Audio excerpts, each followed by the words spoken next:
Alright, let's get it on. Tutorial tayo, 2x2 picture ulit, pero this time using Photoshop naman. Okay, nung nakaraan MS Word. So gawin natin file,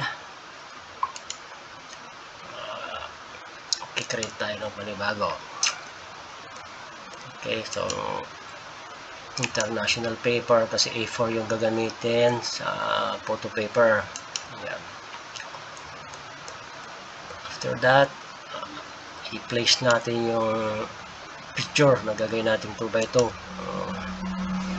Punta lang natin yung file kung nasaan naka-save.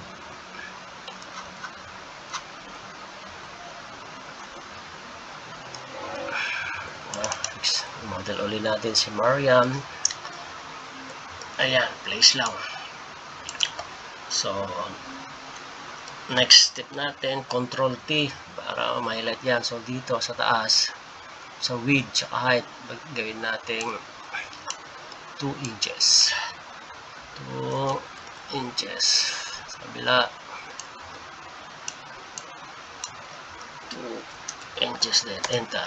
So, ito na yung 2x2 natin. Yan. I-drag lang natin para ma-set up natin. So, next, press natin yung Alt. Drag para makopy. Yan. Drag lang.